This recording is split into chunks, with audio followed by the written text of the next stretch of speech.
Do you understand your partner's love language? It might sound weird, it might sound awkward कि हम सब की love language यानी प्यार को समझने की भाषा अलग होती है.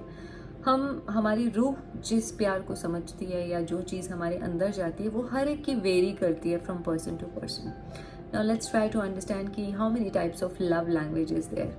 कुछ लोग होते हैं जो बातों को बार बार सुनना पसंद करते हैं. Like they like to be they like words of affirmation and appreciation again and again. So if you have that kind of partner और आपको समझ आ गया कि मेरे पार्टनर को बार बार I love you सुनना या छोटे छोटे टेक्स्ट भेजना या मैसेजेस भेजना पसंद है, then you can always appreciate them or affirmate it again and again that I love you and I'll be with you forever. And there are a few people जिनको acts of service पसंद होती है. Like that is their love language. Cooking for their partner and may be उनकी basic needs का ध्यान रखना, चीज़ों का ध्यान रखना कि are they falling short of something तो वो चीज़ ले आना.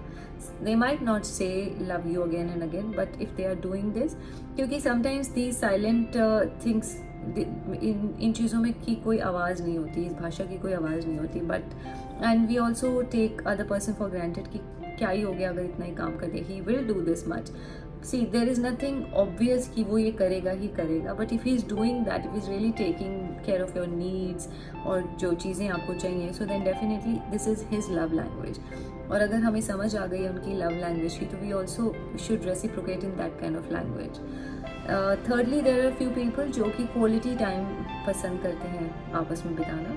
हर एक को ये चीज़ नहीं समझ में आती, लेकिन कुछ लोगों को कुछ पार्टनर्स को लगता है कि नहीं, मेरा जो पर्सन है, the person whom I love, वो मेरे साथ आसपास बैठा रहे. Like when I am around he or she should be there with me. And if you have understood that, then obviously हमें उन नीड्स को भी फुलफिल करना चाहिए. और नॉट ये नहीं कि फिजिकली हम वहाँ पर प्रेजेंट हों और मेंटली हम कहीं पर और हों.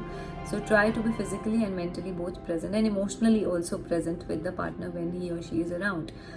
देर आर अ फ्यू पीपल जो कि बहुत ज़्यादा गिफ्टिंग में बिलीव करते हैं, बहुत ज़्यादा चीज़ें देकर एक दूसरे को अपना लव एक्सप्रेस करते हैं. और जब वो देते हैं किसी चीज़ को, they are so thoughtful about it कि आपकी वैल्यूज़ क्या हैं, क्या वो आपका गिफ्ट जो है जो आपको वो देने जा रहे हैं आपकी वैल्यूज से मैच होता है कि they are very thoughtful.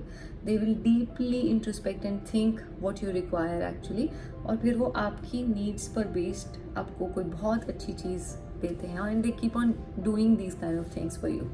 So well that also should be appreciated, क्योंकि हर एक की अपनी एक भाषा है और they also need this kind of love in return because this is the भाषा which they understand. And we have to accept that also with respect. We shouldn't say are you kiddish, again and again you doing the same thing. So in spite of this we should understand this is their love language and I should accept it in all the ways which she is giving or he is giving.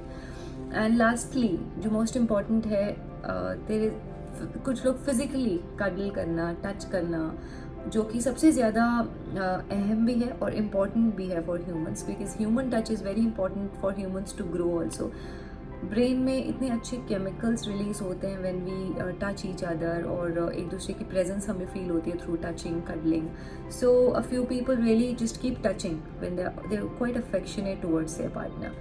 So try to understand this love language also, and this is most important, probably the most important form of love.